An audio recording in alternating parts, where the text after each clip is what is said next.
On va parler des cardiopathies univentriculaires. Donc, c'est aussi un sujet assez vaste. Ça rassemble toutes les malformations cardiaques qui vont être prises en charge à un seul ventricule. Donc, c'est un groupe de malformations hétérogènes, mais avec un traitement relativement homogène, qui est celui qui aboutit théoriquement à la dérivation cavo-pulmonaire totale. Et on va voir ce à quoi ça correspond pour ceux qui ne connaissent pas ce thème-là. Donc, il y a un certain nombre de définitions d'abord à connaître. Tout d'abord, la définition de ce qu'on appelle une cardiopathie univentriculaire à proprement parler, c'est une malformation dans laquelle il n'y a authentiquement qu'un seul ventricule, c'est-à-dire un seul ventricule qui a une entrée. Et donc, cette entrée est soit double, elle est faite de deux valves atrioventriculaires. On appelle ça les ventricules uniques à double entrée, de morphologie droite ou de morphologie gauche, ou bien des ventricules uniques dans lesquels il n'y a qu'une seule valve d'entrée, cette valve pouvant être une valve tricuspide dans l'atrésie mitrale ou une valve mitrale dans l'atrésie tricuspide. Et puis enfin, le dernier type de connexion, c'est une connexion avec une valve atrioventriculaire unique qui ressemble à une valve de canal atrioventriculaire. Et c'est l'image que vous avez totalement à droite sur l'écran. Donc ça, c'est la définition des cardiopathies avec un seul ventricule. Voilà quelques exemples de ces malformations, avec à gauche un ventricule unique à double entrée. On ne voit pas du tout de septum interventriculaire. Au milieu, une atrésie d'une valve atrioventriculaire, qui est une atrésie tricuspide en l'occurrence, avec une valve qui reste, qui est la valve mitrale.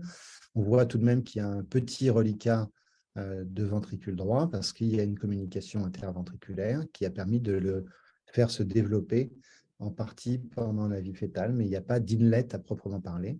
Et puis enfin, à droite, une image de valve unique, qui est une valve de type canal atrioventriculaire, qu'on ne reconnaît pas à l'évidence sur cette coupe apicale, mais qu'on pourrait voir en coupe petit axe.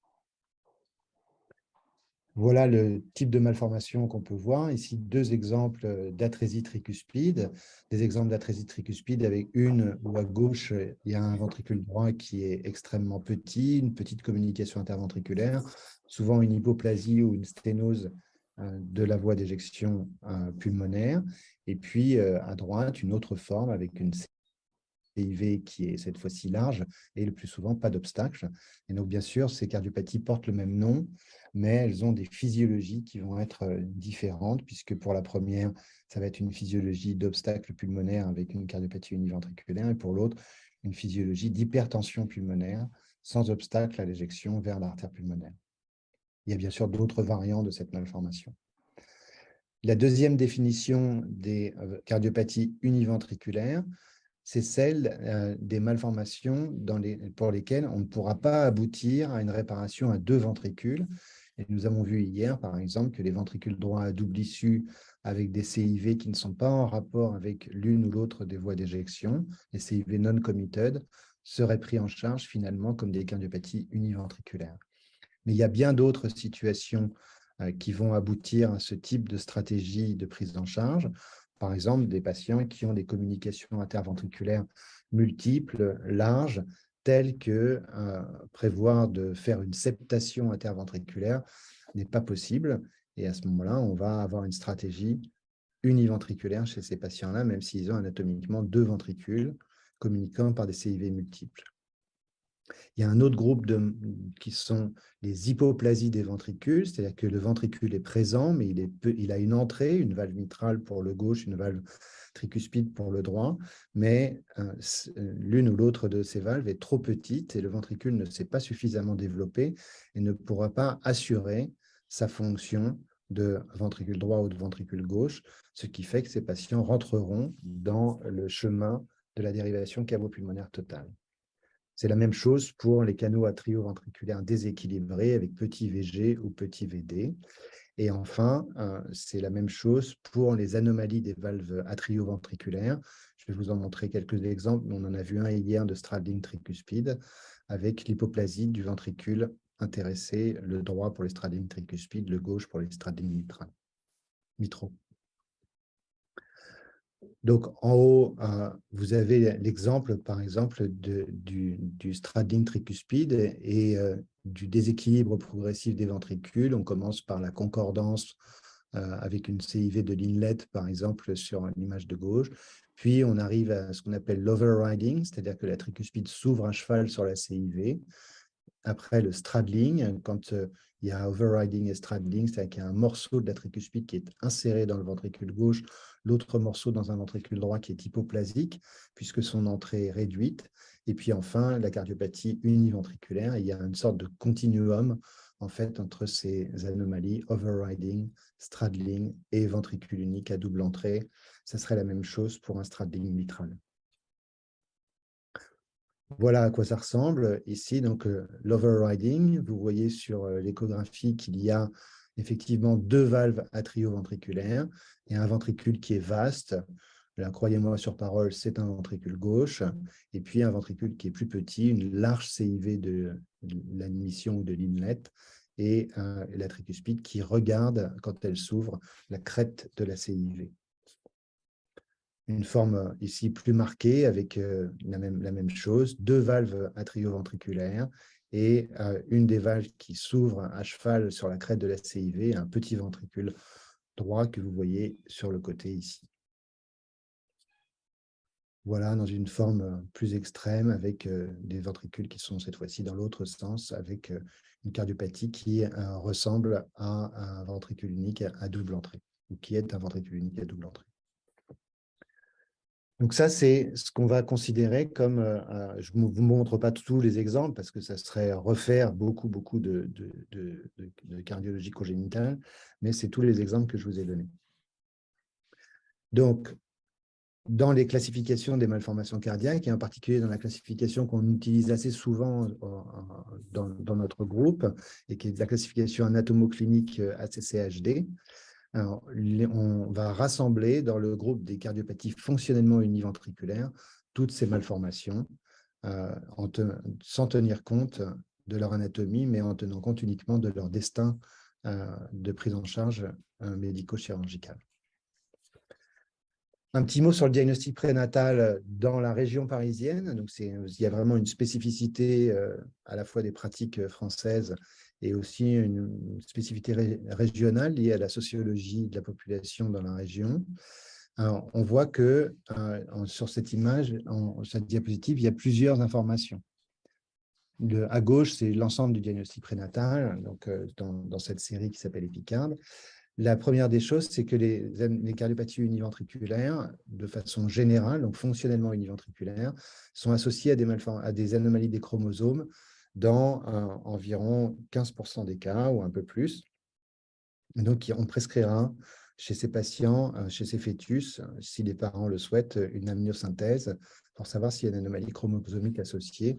Et ça peut se voir dans toutes les anomalies chromosomiques qu'on a déjà vues ensemble. La fréquence des anomalies extracardiaques est élevée, hein, c'est un enfant sur 5. Les anomalies extracardiaques, c'est des malformations nécessitant une prise en charge spécifique de tous les organes. Et donc, c'est un enfant sur 5. Et c'est vrai pour les fœtus, ce pourcentage, et pour la proportion des enfants qui va naître, eh bien, on voit que c'est moindre pour le nombre d'anomalies chromosomiques, ce qui signifie que les anomalies chromosomiques associées à une cardiopathie univentriculaire sont un motif fréquent d'interruption, mais pour les malformations extracardiaques, c'est tout aussi fréquent que chez les fœtus, donc c'est un motif faible d'interruption de grossesse.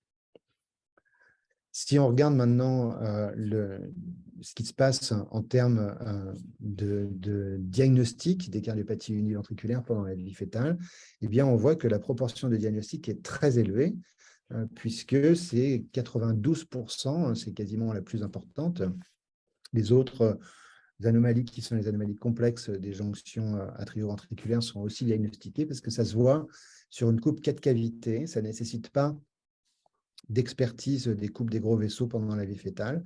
Et donc, les déséquilibres ventriculaires ou la présence d'un seul ventricule est très fréquemment diagnostiqué pendant la vie fœtale avec un taux qui est pas loin de 100%. Dans cette série, aujourd'hui, c'est quasiment 100% de diagnostic prénatal de cardiopathie univentriculaire en région parisienne. Pour le pourcentage d'interruption de grossesse, eh bien, c'est aussi le plus élevé, hein, avec les hétérotaxies qui rassemblent aussi beaucoup de cardiopathies univentriculaires. C'est à peu près un peu moins de 2 tiers d'interruption. Ça a un tout petit peu baissé ces 10 dernières années, mais c'est à peu près la proportion d'interruption. En tout cas, c'est le choix des familles dans la région parisienne. Ça peut bien sûr varier en fonction des régions. Vous savez, par exemple, que dans certains pays dans le monde, pas pour des raisons religieuses, hein, mais pour des raisons historiques, il y a très peu d'interruptions de grossesse. Il y a très peu d'interruptions de grossesse en Allemagne. Il y a très peu d'interruptions de grossesse au Japon, parce que ces pays ont une histoire d'attitude eugéniste face au handicap qui a marqué les populations, ce qui fait que culturellement, l'interruption de grossesse des enfants qui auront potentiellement un handicap n'est pas choisie par les familles japonaises ou les familles allemandes. Pour d'autres pays, ce sont des raisons essentiellement religieuses, comme aux États-Unis ou dans d'autres régions du monde. Si on regarde maintenant la proportion de diagnostics postnatal, ben vous voyez que s'il n'y a pas de diagnostic prénatal, la plupart des bébés sont diagnostiqués dans la première semaine de vie. Il y a très peu de diagnostics entre la 2e et la 4e semaine de vie, et il n'y en a pas au-delà, parce que ces cardiopathies sont toujours symptomatiques. Et dans des pays où il y a du dépistage, enfin de l'examen des nouveau-nés obligatoire pour avoir accès à la sécurité sociale, en France en particulier, eh bien, ces enfants ne passent pas à la trappe et ne sont pas vus tardivement. Ils sont tous vus dans le premier mois de vie et dans la plupart des cas, la première semaine de vie, sur des symptômes, que ce soit des souffles, de la cyanose, de l'asymétrie des pouls, des situations de détresse, comme on l'a vu dans les urgences. Le pronostic global, et ça c'est à nouveau dans l'étude EPICARD, ce n'est pas une étude hospitalière, c'est une étude en population, donc c'est un pronostic en population. Eh bien, on voit que la mortalité infantile est considérable, puisque environ 60% des enfants sont morts à la fin de la première année. Et ça correspond à une mortalité essentiellement néonatale. On ne parle ici que des enfants qui sont nés vivants. Ça correspond à une mortalité néonatale. Et cette mortalité néonatale, elle est liée en grande partie à des choix de traitement compassionnel dans certaines cardiopathies qui sont ductodépendantes.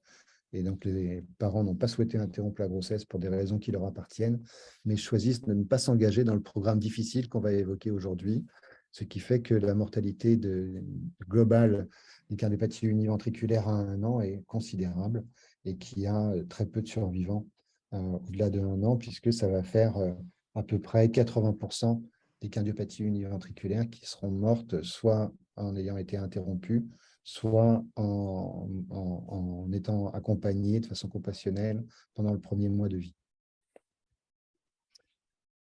Donc, cette diapositive, elle est un petit peu chargée, mais c'est pour résumer ce qui se passe autour de la naissance. Donc, ça représente une proportion pas négligeable de notre activité de soins, puisque c'est environ 5% des cardiopathies congénitales, avec un diagnostic prénatal précoce, des anomalies associées fréquentes, des transferts in utero fréquents, puisque c'est à peu près 20% de notre activité de transfert in utero, pour un risque néonatal de situation de détresse, et avec une intervention qui va être faite dans 2 tiers des cas. Donc, c'est un transfert in utero qui est considéré comme justifié, hein, puisqu'il y a plus de la moitié des enfants qui devront être traités en période néonatale. C'est le principal motif d'interruption de grossesse associé à une cardiopathie, en plus de ceux qui ont des anomalies chromosomiques ou des malformations extracardiaques graves. Et c'est la principale cause de mortalité quand il y a des anomalies extracardiaques pendant la première année de la vie, avec une survie autour de 50% pour ceux qui sont nés vivants. Alors, quelques petits mots de l'échographie pour montrer quelques exemples. Vous m'entendez toujours? Oui. Oui. Donc, à nouveau, un ventricule unique à double entrée. Donc là, ce qu'on voit, c'est que si vous regardez attentivement ces images, vous voyez ici qu'il y a une veine pulmonaire et ici l'aorte descendante. Et puis de l'autre côté, ce qu'on voit aussi, c'est cette image sur le côté de l'oreillette. Si vous voyez ma flèche, eh bien c'est l'auricule droite. On voit bien qu'elle a une forme triangulaire et on voit même la crista terminalis peut-être un petit bout du ténia sagittalis de l'auricule droite. Et donc, on peut penser que ici, c'est une oreillette droite et ici, c'est une oreillette gauche. Mais si vous regardez les valves atrioventriculaires, vous voyez que la valve qui est située du côté de l'oreillette droite est située plus en arrière que la valve qui est située de l'oreillette gauche, qui est plus en avant. Et vous avez appris dans l'échographie normale que la tricuspide est projetée plus vers l'apex que la mitrale. Et donc, on pourrait penser ici que cette valve-là est plutôt une tricuspide. Est-ce que vous pouvez couper vos micros, s'il vous plaît?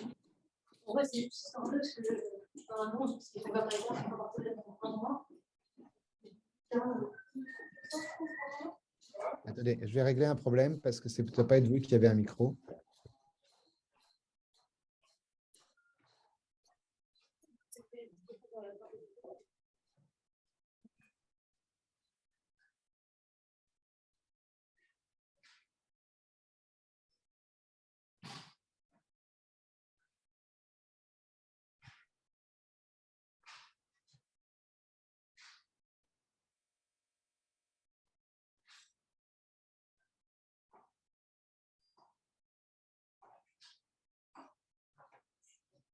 Excusez-moi, c'est parce qu'il y a quelqu'un qui suivait le cours dans une autre salle et qui n'avait pas coupé son micro.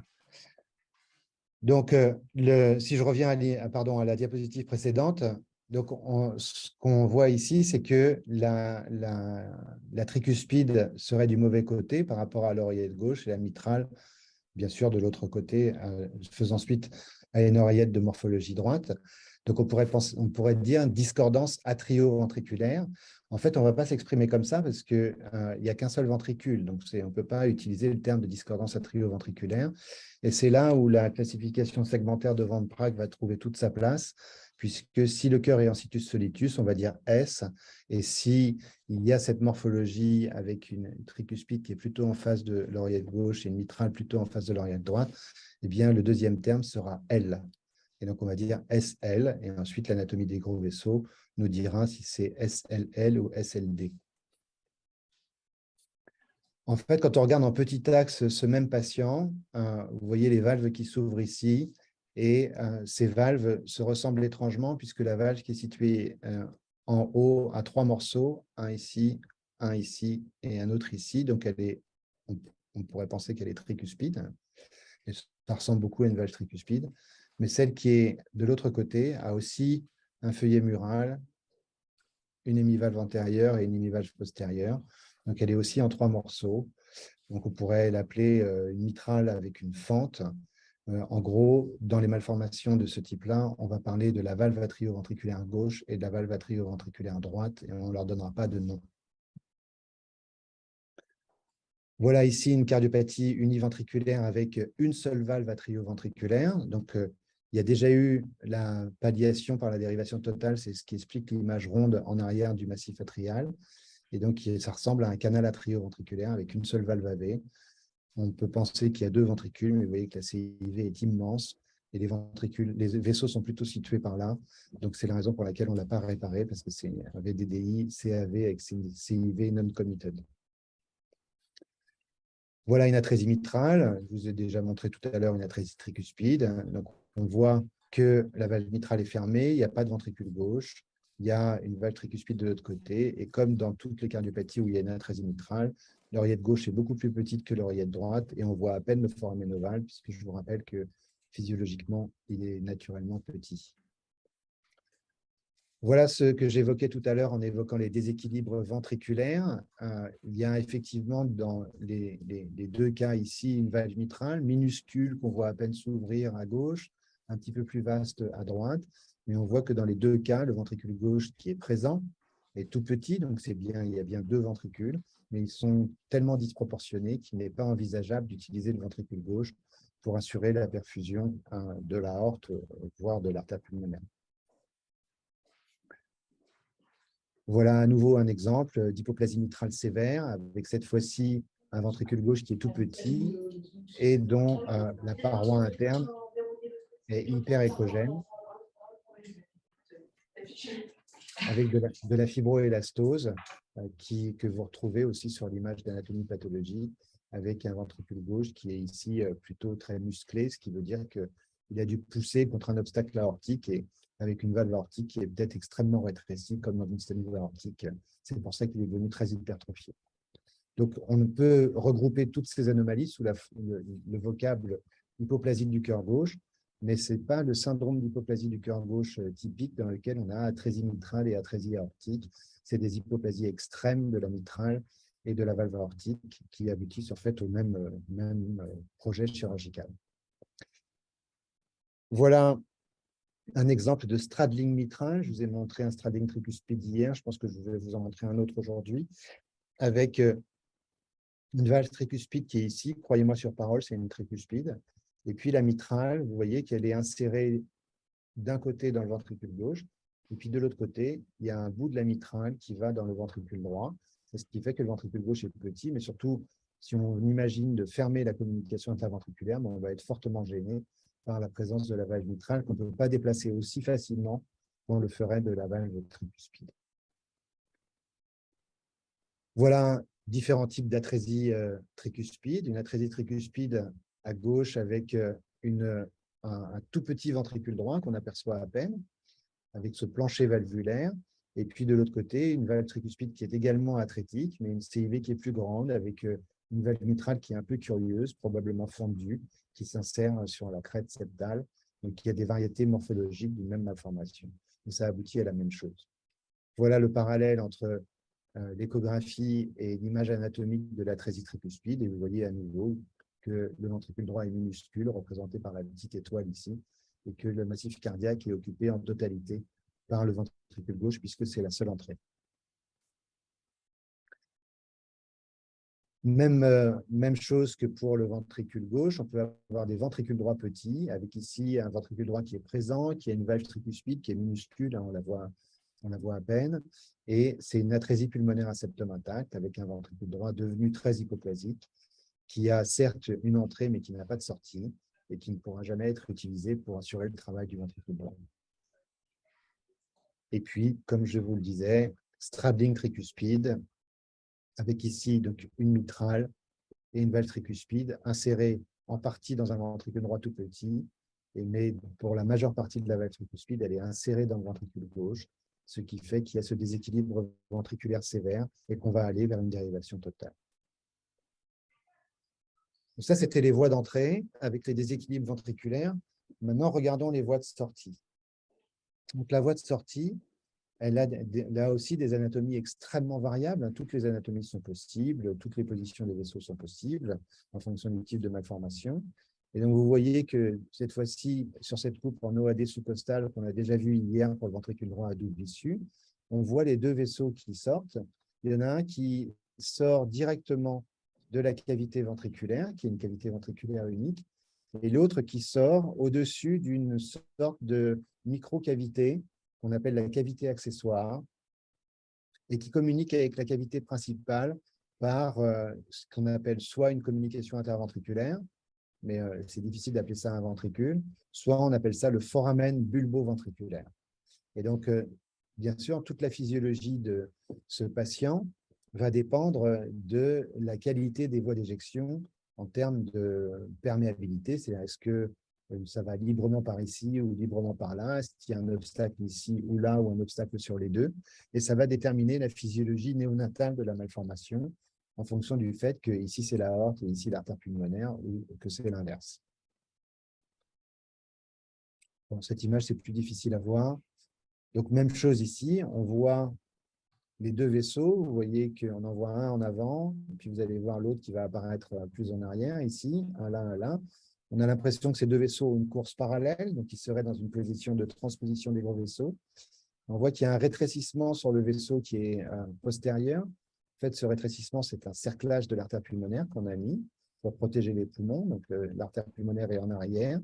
Mais on voit aussi que la communication interventriculaire au foramen bulbo-ventriculaire, qui est situé ici, là où il y a ma flèche, est le siège d'un aliasing important du Doppler couleur, ce qui témoigne de son caractère restrictif. Il y a donc un obstacle sous-aortique chez ce patient qui a déjà un obstacle, certes artificiel, mais un obstacle quand même sur la voie pulmonaire.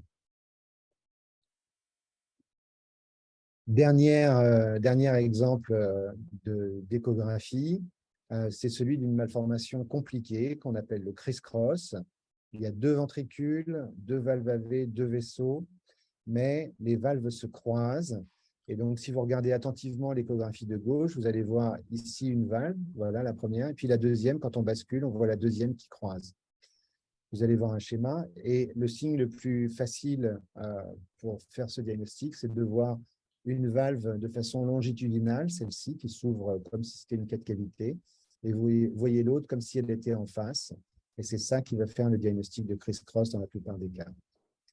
Et donc, je vous ai mis les différents schémas ici. Donc, en B et en D, ce sont les images de criss-cross en concordance atrioventriculaire ou en discordance atrioventriculaire avec le croisement des valves. Et donc, cet aspect échographique qui est difficile, que vous voyez à nouveau sur un autre patient à droite, avec, quand on bascule d'un côté à l'autre, on reproduit le schéma que je vous ai mis sur la diapositive. Bon, donc, ça, c'est la grande variété, et encore, il y en a beaucoup, beaucoup, beaucoup d'autres, la grande variété des anatomies, des cardiopathies univentriculaires où il n'y a qu'un seul ventricule, ou bien de fonctionnellement univentriculaire quand on ne peut pas réparer à deux ventricules.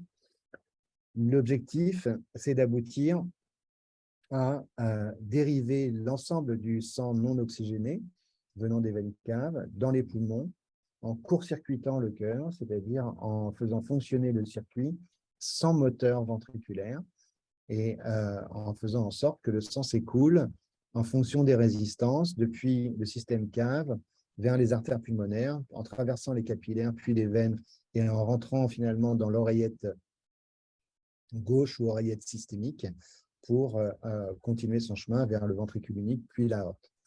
Et donc, il y a eu différentes variétés du traitement chirurgical pour aboutir à la dérivation totale. Et c'est le schéma de droite qu'on utilise essentiellement aujourd'hui, qu'on appelle le tube extracardiaque. On prend un tube qu'on branche sur la veine cave inférieure et dans les artères, puis dans l'artère pulmonaire à l'autre extrémité. Et la veine cave supérieure a été dérivée préalablement dans l'artère pulmonaire droite, ce qui fait que tout le sang bleu, qui est mis en gris sur le schéma ici, arrive dans l'artère pulmonaire pour faire ce circuit de dérivation totale. Alors, comment ça marche, ce circuit de dérivation totale? Quand on regarde un schéma de la circulation, eh bien, le schéma de la circulation normale, il est à gauche, et vous vous souvenez que dans la circulation normale, ce qu'il faut assurer, c'est la pression aortique, c'est le travail du ventricule gauche, et il faut pouvoir traverser le lit artériolaire pulmonaire, et ça, c'est le travail du ventricule droit, et il faut pouvoir remplir le ventricule, ça, c'est la performance diastolique du ventricule gauche. C'est là où on va retrouver toutes les pathologies qui vont donner de l'insuffisance cardiaque chez l'être humain, c'est-à-dire toutes les modifications de la post-charge du ventricule gauche, toutes les augmentations de la post-charge du ventricule gauche chronique, des obstacles gauche, mais aussi l'hypertension artérielle, qui vont contraindre le ventricule gauche, les hypertensions pulmonaires, quelle que soit leur nature, et puis enfin tous les dysfonctionnements diastoliques du ventricule gauche, en particulier l'insuffisance cardiaque à fraction d'éjection préservée, qui touche le vieillard, et puis d'autres situations pour nous en cardiologie congénitale. Dans la circulation Fontan, il faut toujours franchir, bien sûr, faire la pression aortique, mais c'est le ventricule unique qui va devoir franchir la pression aortique, mais aussi franchir l'obstacle pulmonaire, puisque le seul moteur est situé dans la circulation systémique et que le sang va être poussé au travers d'abord des capillaires entre la circulation aortique et la circulation cave, et ensuite va devoir traverser à nouveau avec la même énergie le lit capillaire pulmonaire pour venir à nouveau remplir le ventricule unique. Donc, l'objectif pour que cette circulation fonctionne, les objectifs, on va dire multiples pour que cette circulation fonctionne, sont listés ici. Le premier, c'est de protéger la circulation pulmonaire. En effet, il ne faut pas que les résistances vasculaires pulmonaires soient élevées, sinon le sang des veines caves, qui circule sans moteur ne pourra pas traverser les capillaires pulmonaires. Il faut bien sûr qu'il n'y ait aucune augmentation des résistances vasculaires pulmonaires. Et pour ça, il faut préserver depuis la période néonatale la circulation pulmonaire. Il ne faut pas qu'il y ait d'hypertension. Donc, il faut protéger les poumons en cerclant les patients qui ont de l'hypertension pulmonaire en période néonatale. Il faut enlever tous les obstacles au retour veineux pulmonaire, c'est-à-dire les CIR restrictifs de l'atrésie mitrale, par exemple, ou les retours veineux pulmonaires anormaux bloqués.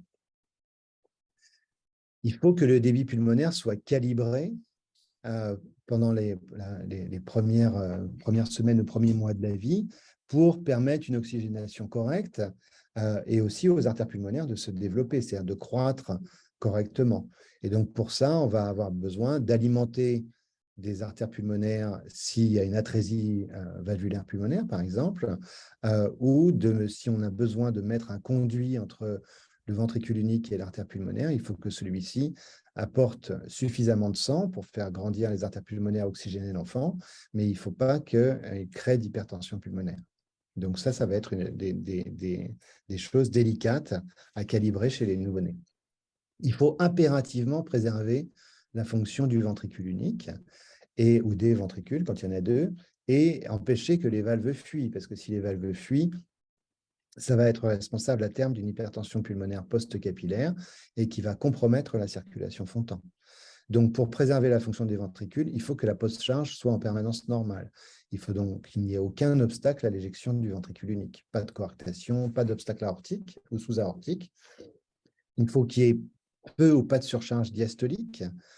Donc, pour ça, il faut calibrer le débit pulmonaire pour que ce qui revient par les veines pulmonaires dans l'oreillette systémique puis le ventricule unique ne surcharge pas en diastole le ventricule et n'aboutisse pas à une fuite fonctionnelle des valves. Et il faut protéger, bien sûr, le cœur pendant la chirurgie en évitant au maximum de l'arrêter et en évitant au maximum les gestes intracardiaques. Enfin, les deux autres derniers items sont plus triviaux. Il ne faut pas abîmer les artères pulmonaires. Donc, quand on les touche en faisant un Blalock ou une plastie, il faut que ça soit bien réparé. Il ne faut pas abîmer les veines systémiques. Bon, ça, c'est une évidence parce que ça va être le conduit pour amener le sang aux artères pulmonaires. Donc, par exemple, mettre un cathéter central dans la veine cave supérieure chez un enfant qui a une cardiopathie univentriculaire, c'est un crime. Hein, parce que s'il y a une thrombose de la veine cave supérieure, l'enfant est définitivement mort.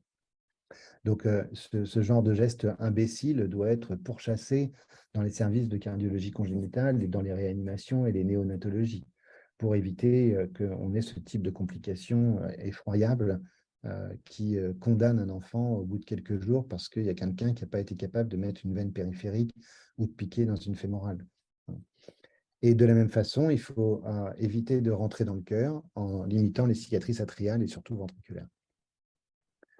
Donc, pour qu'un patient puisse suivre le chemin de la dérivation cavo-pulmonaire totale, c'est-à-dire c'est un chemin qu'on va voir qui est séquentiel, eh bien, il faut que les artères pulmonaires soient parfaites, donc pas de sténose, pas d'hypoplasie, résistance basse, gradient transpulmonaire bas, et il faut qu'il y ait un bon ventricule avec des bonnes valves qui ne fuient pas, au mieux que le patient soit en rythme sinusal et que la pression auriculaire gauche ou de l'oreillette systémique ait été maintenue depuis le début de la vie à des niveaux très bas ou normaux au moins.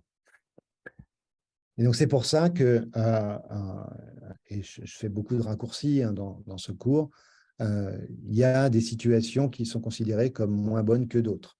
Dans la diversité qu'on a vue tout à l'heure, c'est mieux d'avoir un ventricule unique qui est de type gauche que de type droit, pour les mêmes raisons que celles qu'on discutait pour le Senning hier. Si on demande au ventricule droit de faire tout le boulot, il va se fatiguer plus vite, pour être trivial, qu'un ventricule gauche qui est capable d'assurer la circulation systémique.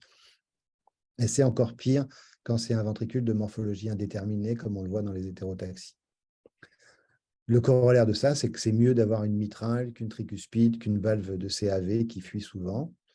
Il ne faut pas qu'il y ait d'obstacle aortique. En tout cas, quand il y en a un, le pronostic est moins bon. Donc, tous les ventricules uniques avec coarctation sont moins bons. Il vaut mieux que la circulation pulmonaire soit d'emblée protégée. Autrement dit, il vaut mieux avoir une atrésie pulmonaire qu'une hypertension pulmonaire quand on est un ventricule unique, parce que si on a une atrésie pulmonaire, eh bien, à ce moment-là, on va pouvoir calibrer un Blalock, par exemple, et éviter d'avoir une augmentation des résistances vasculaires pulmonaires liées aux shunts, comme on peut l'avoir quand on fait un cerclage qui n'est pas toujours idéal en termes de protection en pression et en débit. Bien sûr, s'il manque une artère pulmonaire, c'est la catastrophe. Et s'il y a un foramen ovale restrictif ou un retour veineux pulmonaire anormal total bloqué associé, c'est aussi la catastrophe. Alors, les situations néonatales, elles sont simples, hein, c'est celles qu'on a vues dans les urgences, c'est celles que vous voyez dans les différents cours, hein. Si c'est ductodépendant pour la circulation pulmonaire, comme une atrésie pulmonaire ou une sténose pulmonaire très serrée, ben on va mettre de la prostine, puis on mettra un Blaloc. Si c'est ductodépendant pour la circulation systémique, on fera une procédure de Norwood, et je vais vous expliquer brièvement ce que c'est. Mais s'il y a une hypertension pulmonaire parce qu'il n'y a pas de protection pulmonaire, eh bien, il faudra faire un cerclage. Donc, par exemple, ici, une atrésie tricuspide, on a déjà vu ce schéma. Et donc, dans l'atrésie tricuspide, la question, c'est de savoir si la cardiopathie est ductodépendante. Et on a vu ça dans les urgences. Ben, on va faire comme dans un falot. On va voir ce qui se passe à l'occasion de la fermeture du canal artériel. Et si le patient devient trop bleu, il faudra en mettre de la prostaglandine et faire une anastomose de Blaloc. Si le patient est spontanément correctement oxygéné, eh bien, on pourra attendre un peu plus longtemps avant de faire la première intervention palliative. Si on prend l'exemple de l'hypoplasie du cœur gauche, qui est donc une cardiopathie ductodépendante pour la perfusion systémique, si le canal artériel se ferme, il n'y a plus de perfusion dans l'aorte, l'enfant est mort, eh bien, la procédure qu'il faut faire, ça va être une procédure de Norwood. Et je vous montre ici la procédure de Norwood classique. Ça consiste à utiliser l'artère pulmonaire pour reconstruire une nouvelle aorte qui va sortir du ventricule droit, qui est le seul ventricule. On va couper les artères pulmonaires, et ces artères pulmonaires qui auront été coupées, eh bien, elles vont être, à ce moment-là, ça va représenter une atrésie pulmonaire, et elles vont être alimentées par une anastomose de Blaloc, et on est retombé sur nos pieds. C'est la même chose que l'atrésie tricuspide, sauf que c'est un ventricule droit et pas un ventricule gauche. Et on pourrait continuer à détailler comme ça. Donc, il y a différentes méthodes. Par exemple, le Norwood hybride, où on va stenter le canal artériel, ce qui fait que le ventricule droit va éjecter dans le tronc de l'artère pulmonaire, qui sera comme une sorte de néo-aorte, puis dans le canal artériel stenté, et puis on va cercler les deux artères pulmonaires pour protéger les poumons de l'hypertension pulmonaire, etc., etc. On peut faire ça pour toutes les cardiopathies, et je ne vais pas rentrer dans tous ces exemples-là. Voilà ici un exemple de technique hybride de l'hypoplasie du cœur gauche, où on a stenté le canal artériel, et donc le sang est éjecté depuis le ventricule droit au travers du tronc de l'artère pulmonaire dans l'aorte descendante et dans l'aorte ascendante de façon rétrograde, au travers du canal artériel qui a été stenté. Et puis les artères pulmonaires, on ne voit peut-être pas très bien ici, mais on voit qu'il y a un petit rétrécissement parce que le chirurgien a mis un cerclage dessus. Donc on fait ça en hybride à sternum ouvert. Voilà, quand on contrôle les choses, eh bien, on a, en injectant dans l'aorte, on voit à rétro le stent dans l'ancien canal artériel. Donc, la période néonatale, c'est facile. On tient compte de ce que j'ai dit sur les objectifs et puis on traite en fonction de la ductodépendance du système ou des poumons ou de la présence d'une hypertension pulmonaire. Donc, quand on a fait ça, on a fait la première étape. Et la deuxième étape, c'est de dériver le sang de la partie supérieure du corps pour le mettre directement dans les poumons. Donc, c'est ce qu'on appelle la dérivation cavo-pulmonaire partielle. Cette dérivation cavo-pulmonaire partielle, on l'a fait souvent précéder d'examen morphologique des veines caves pour savoir s'il y en a une ou s'il y en a deux. S'il y en a deux, il faudra brancher les deux. Ou s'il y a un retour azygose, ce qui peut rendre les choses un peu plus compliquées. Donc, l'anatomie d'une part, et d'autre part, comme je vous le disais, il faut s'assurer que la pression est basse dans les branches pulmonaires pour que le sang coule sans moteur pour la partie supérieure du corps et que les artères pulmonaires ont une anatomie normale et qu'il n'y aura pas d'obstacle à l'écoulement du sang depuis là où les veines cavent vers l'une ou l'autre des branches pulmonaires. Donc, voilà un exemple de ce qu'on peut trouver chez un patient qui a une anastomose de Blaloc. Donc, vous voyez qu'on a fait une anastomose de Blaloc. On injecte ici dans le Blaloc depuis l'aorte. Et on voit que ce petit tuyau qui est l'anastomose de Blalock, eh bien, ça déforme en nœud papillon la bifurcation pulmonaire. Et donc là, on sait que si on doit faire la dérivation cavo-pulmonaire, il va falloir réparer la jonction entre les deux branches et faire une plastie de cette bifurcation. Sinon, le sang qui arrivera par la veine cave supérieure droite ne coulera pas coulera dans l'artère pulmonaire droite, puisque ce sera juste en face, mais ne coulera pas dans l'artère pulmonaire gauche, parce que, bien sûr, comme ce n'est pas pulsatile et que c'est à basse pression, ça n'aboutira pas à perfuser le poumon gauche et ce sera bien sûr catastrophique pour la suite. Donc ça, je vais passer parce que c'est les vieilles techniques. Donc ça, c'est la technique habituelle. Donc la technique habituelle consiste à anastomoser de façon termino-latérale la veine cave supérieure sur l'artère pulmonaire droite. On coupe le moignon qui arrivait dans l'oreillette droite. On laisse le sang bleu arriver dans le cœur. Donc l'enfant continue d'être cyanosé. Et on coupe aussi la zygose pour pas que le sang descende depuis la veine cave supérieure vers l'abdomen au travers de la zygose. Voilà à quoi ça ressemble à la fin. On a ici le tronc veineux innominé, la veine cave supérieure, l'artère pulmonaire droite, et puis au milieu, en rouge, c'est l'aorte. Et donc, le sang coule librement depuis les jugulaires et sous-clavières vers la veine cave supérieure droite pour aller dans l'artère pulmonaire droite et bien sûr dans l'artère pulmonaire gauche aussi. De temps en temps, on laisse les patients dans une situation qu'on appelle la circulation mixte, c'est-à-dire qu'on leur branche la veine cave supérieure ici sur l'artère pulmonaire, donc ici le haut de la veine cave avec le confluent jugulo-sous-clavier droit avec le carrefour de Pirogoff, le tronc veineux innominé, la veine cave supérieure des deux branches pulmonaires. Et chez ce patient, on a laissé une petite anastomose de Blalock du côté gauche pour amener un petit peu plus de sang dans les poumons, par exemple, pour avoir une cyanose moindre dans la période post-opératoire de la dérivation partielle. C'est possible de maintenir les patients dans les circulations intermédiaires dans lesquelles on a laissé du sang de l'aorte et du sang des veines systémiques aller dans l'artère pulmonaire simultanément.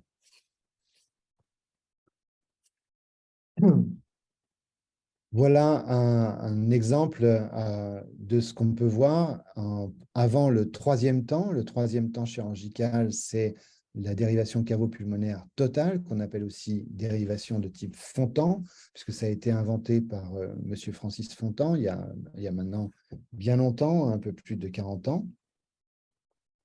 Et dans ces explorations qu'on fait avant la dérivation cavo-pulmonaire totale, eh bien, on va vérifier que l'anatomie des artères pulmonaires, la pression dans les branches pulmonaires, tout ça est normal, enfin en tout cas suffisamment favorable pour pouvoir faire la dérivation totale.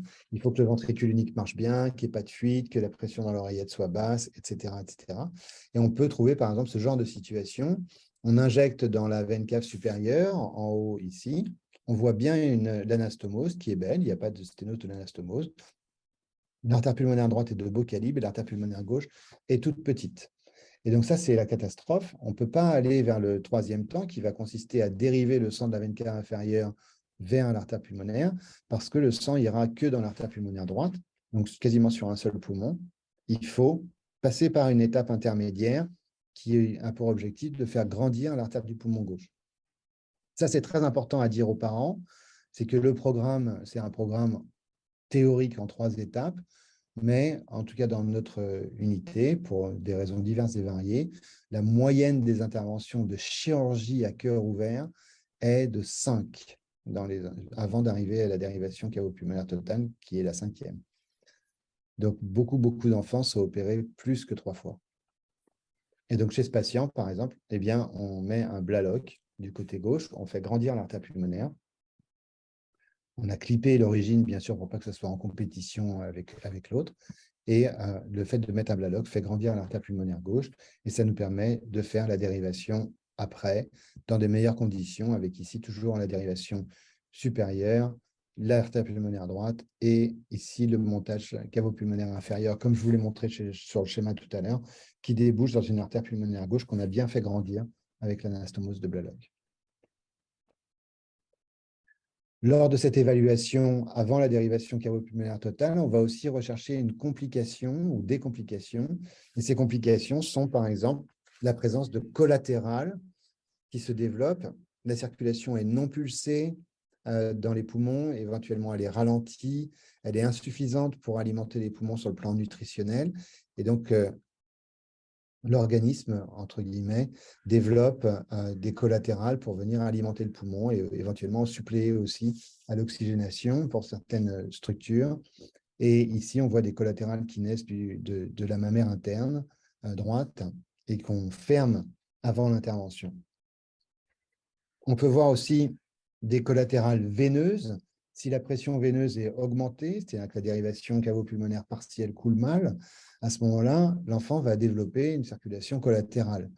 Ici, on injecte du sang dans la partie supérieure du corps et on voit que la dérivation cavo-pulmonaire partielle, qui est ici, débouche dans une petite artère pulmonaire droite. L'artère pulmonaire gauche n'est pas très grosse non plus.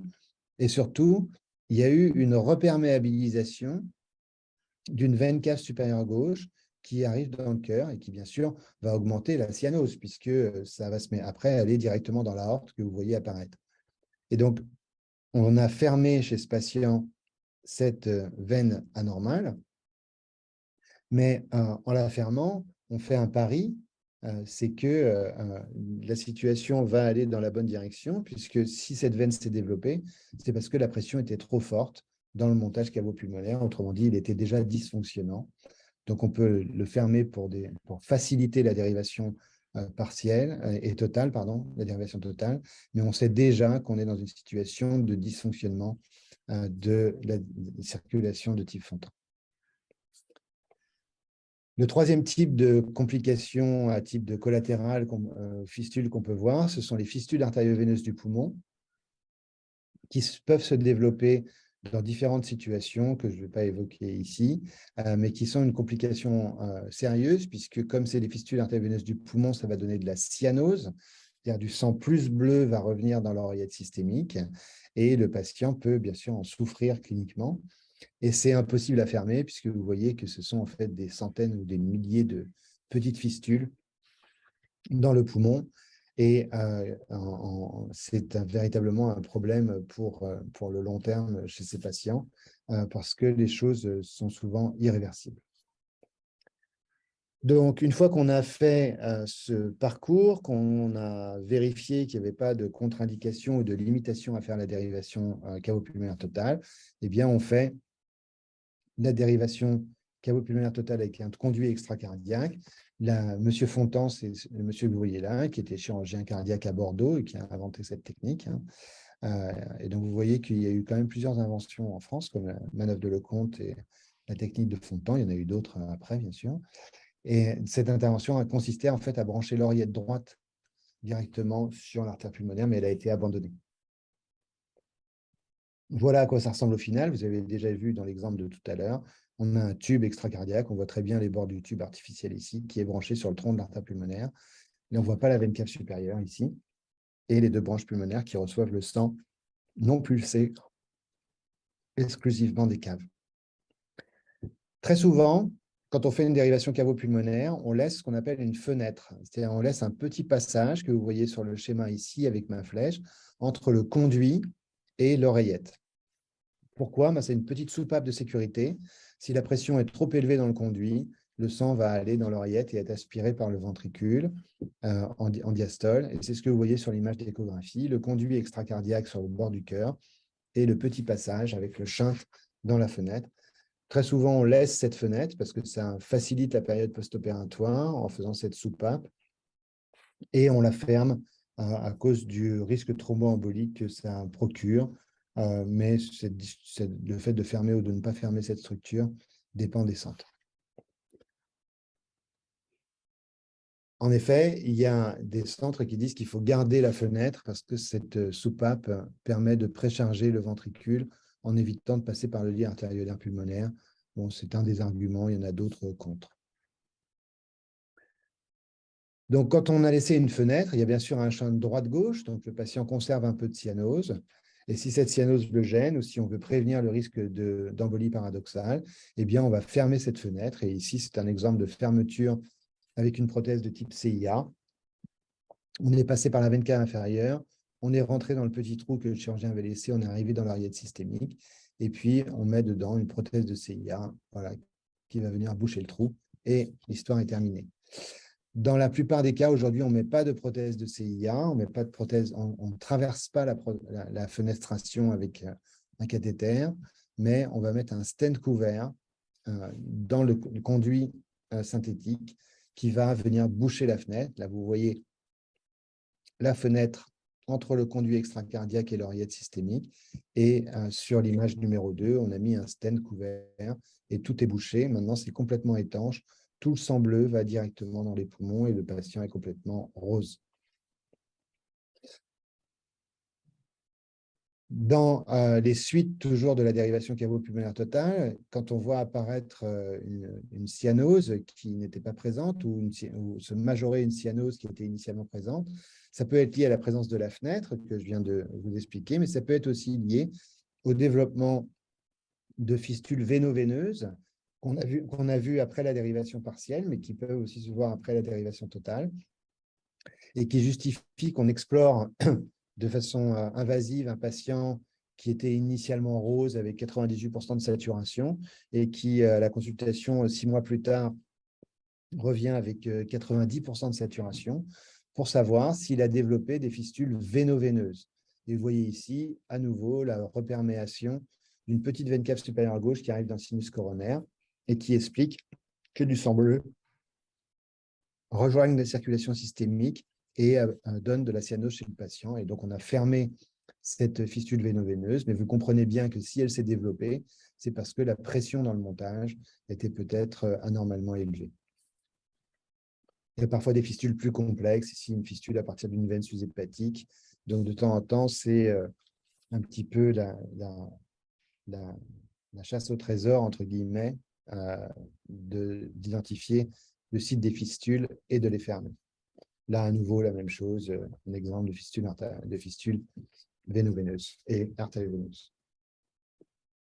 Alors, les patients qui ont une circulation fond de temps ou une dérivation cavo-pulmonaire totale, TCPC, en fait, ces cardiopathies n'ont pas une bonne réputation parce qu'il y a la mortalité liée à la répétition des interventions chirurgicales, la morbidité liée au fait d'avoir un seul ventricule, et on dit aussi que l'espérance de vie va être réduite justement à cause de ce risque de complications très fréquentes.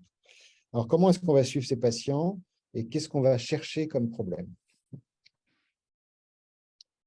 Eh bien, les problèmes, ils sont listés ici. C'est des causes de mort, mais ça peut être de la morbidité qui n'aboutissent pas à la mort et une morbidité qu'il va falloir prendre en charge. Il y a d'abord la mort subite. Donc, pour ça, il peut y avoir des traitements antiarythmiques, la mise en place de défibrillateurs, la mise en place de pacemakers. Quand ces patients ont des anomalies rythmiques, c'est très dangereux pour le fonctionnement de leur ventricule puisque ça peut donner la cardiomyopathie rythmique. Et ensuite, les patients ne sont plus, ont des fonds de temps qui ne marchent plus et sont parfois éligibles à la transplantation si on peut le faire. Ça, je ne vais pas l'évoquer parce que ce n'est pas spécifique, même s'il y a des parties intéressantes de ce sujet.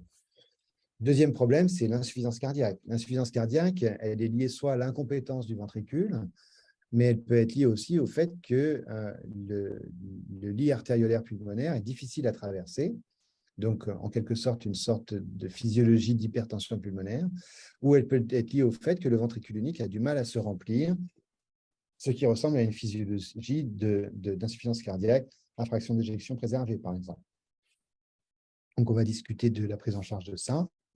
Il y a l'anticoagulation ou l'antiagrégation et le risque d'événements thromboemboliques, qui est lié ou non une fenestration avec un risque d'embolie paradoxale. Il y a des risques aussi d'embolie pulmonaire ou d'autres événements thrombotiques. Et puis enfin, je terminerai par la pathologie lymphatique, qui est la pathologie récemment mieux comprise et qui commence à être un peu mieux traitée. Donc, je vous remonte ce schéma, je vous le remets en tête. Le problème, ce n'est pas les mêmes dans la circulation fond de temps et dans une circulation en série normale. Et le problème du ventricule unique, c'est une physiologie d'une grande complexité, mais qui peut être résumée sur le cercle vicieux suivant. Au début, on a un ventricule qui reçoit tout le sang, donc qui fait tout le débit, celui des poumons, celui de la hanche. Donc, comme s'il n'y avait qu'un seul ventricule, comme un débit on va dire, sanguin combiné qui arrive dans le même ventricule qui fait tout le travail. Donc, il est surchargé en diastole et donc distendu selon la loi de Laplace.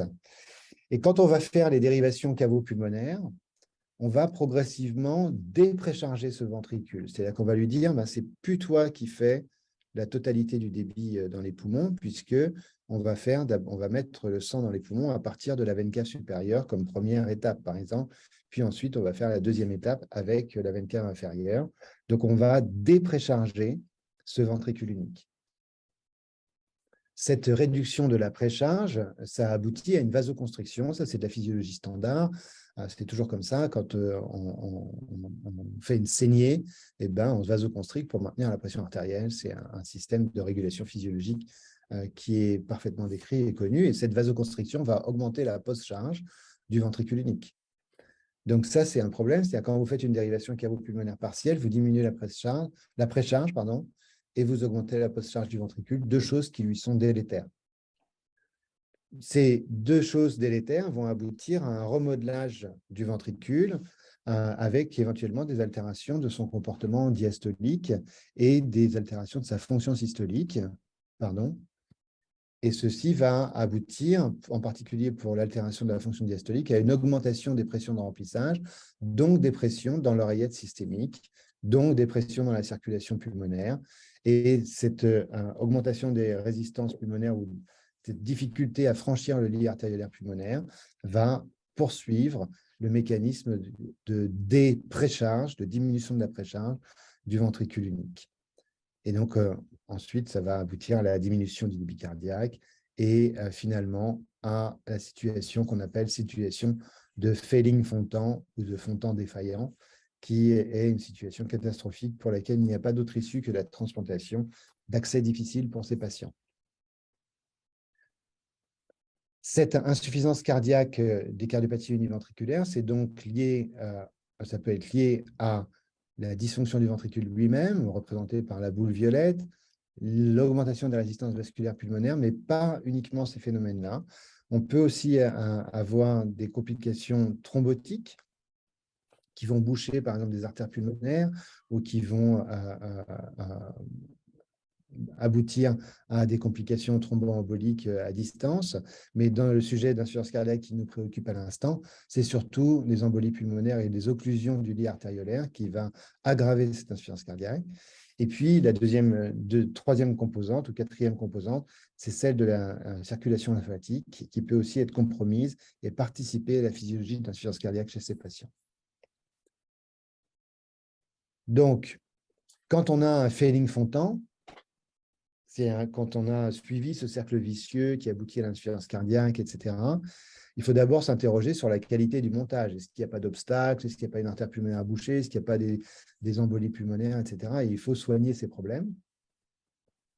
Et si on n'a rien de tout ça, que le montage est parfait, que le cœur fonctionne bien, eh bien, la question se pose de donner des médicaments vasodilatateurs pulmonaires pour améliorer le débit transpulmonaire et favoriser la précharge du ventricule unique, puisque le sang des poumons revient dans l'oreillette systémique et puis dans le ventricule unique. Pour les thromboses anticoagulants, ça, on va voir juste après. Donc, la circulation failing-Fontan, elle est représentée par l'image de droite, c'est-à-dire une augmentation de la pression dans l'oreillette systémique qui aboutit à l'augmentation des pressions pulmonaires, qui aboutit à l'augmentation des pressions caves et qui compromet le franchissement de la vascularisation pulmonaire par le sang poussé exclusivement à partir du ventricule unique. Alors, les médicaments qu'on va utiliser, si on dit que ce patient il a de l'insuffisance cardiaque, ben, il faut se méfier des médicaments classiques. Je n'ai pas mis tous les médicaments actuels qu'on utilise dans l'insuffisance cardiaque chronique, mais je vous donne les exemples principaux. Si vous donnez des diurétiques, vous allez à nouveau diminuer la précharge. Et à ce moment-là, vous allez favoriser l'entrée ou la poursuite du cercle vicieux que j'ai décrit tout à l'heure. Donc, ça n'a pas beaucoup d'intérêt de donner des diurétiques, sauf si bien sûr le patient a de l'acide et de l'œdème. Donner des inhibiteurs de l'enzyme de conversion, ça diminue la post-charge. Ça peut être utile dans le post-opératoire immédiat où je vous ai dit que la déprécharge du ventricule donnait de la vasoconstriction, mais au long terme, ça n'a pas beaucoup d'intérêt puisqu'en fait, la post-charge, elle est normale, ou en tout cas, elle redevient normale assez rapidement. Donner des bêta-bloquants, c'est tout à fait possible. Ça allonge la durée de la diastole, ça favorise le remplissage ventriculaire, mais il n'y a aucun essai thérapeutique randomisé contrôlé qui ait montré l'efficacité par rapport à un placebo. Ce qui peut être plus utile, c'est d'améliorer les résistances vasculaires pulmonaires. Pour ça, le meilleur médicament, c'est l'exercice. Donc, il faut que ces patients fassent du sport régulièrement, dans les limites de leurs compétences, mais régulièrement, c'est-à-dire tous les jours, au moins 1 heure par jour. Et ça les améliore fonctionnellement de façon très importante. Si le sport ne suffit pas, pour augmenter le passage au travers des poumons, on peut donner des vasodilatateurs pulmonaires comme on donne dans l'hypertension pulmonaire, mais avec très, très peu d'essais convaincants sur ce sujet dans cette population. Et pour réduire les difficultés du remplissage liées à un problème de compliance du cœur univentriculaire, on peut donner des médicaments lusitropes et qui sont des stimulateurs de la guanylate cyclase. Et vous connaissez dans l'hypertension pulmonaire le riociguat, et dans l'insuffisance cardiaque chronique, vous connaissez le médicament qui s'appelle vericiguat. Et c'est des médicaments qui vont être étudiés dans cette population.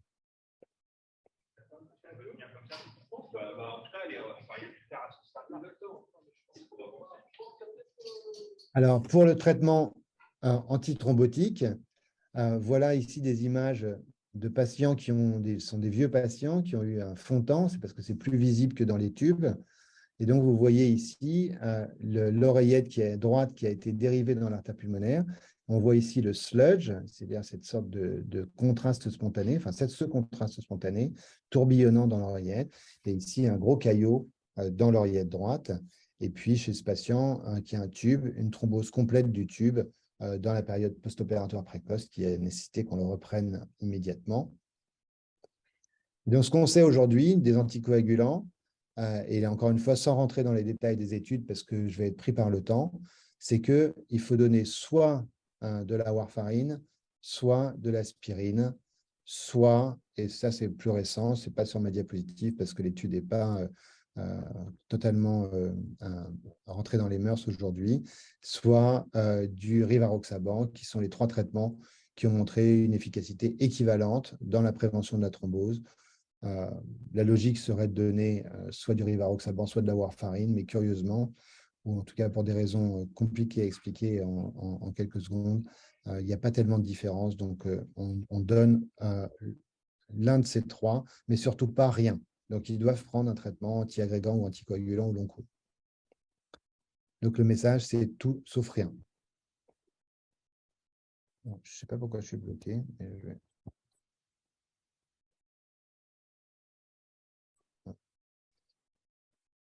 Le deuxième ou troisième problématique, après insuffisance cardiaque, c'est le retentissement sur les autres organes.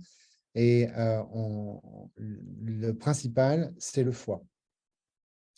Les patients qui ont une circulation de fond de temps se trouvent avec un foie qui est du côté non pulsé de la circulation, et on va avec des pressions qui sont beaucoup plus élevées que dans une circulation cave normale. Et donc, on va avoir une sorte de foie cardiaque chronique avec un remodelage du foie qui va aboutir à un aspect nodulaire, comme vous le voyez ici sur ce scanner, et éventuellement à une hypertension portale. Et cette hypertension portale va aboutir à une modification de la distribution entre la vascularisation du foie par le système porte et par l'artère hépatique, et au développement de nodules artériolisés du foie, et éventuellement aussi un hypersplénisme pour les mêmes raisons, hémodynamique et au développement de varices ésophagiennes. Donc à des complications comme celles qu'on peut observer dans la cirrhose, et y compris le risque de carcinome hépatocellulaire. Et donc il va falloir dépister ça au cours de la surveillance. Et enfin, je termine par les complications lymphatiques. L'hypertension veineuse va donner une hypertension lymphatique qui aboutit à l'extravasation de lymphe soit sous la peau, soit dans les séreuses, donc tu as des épanchements, ça c'est assez classique.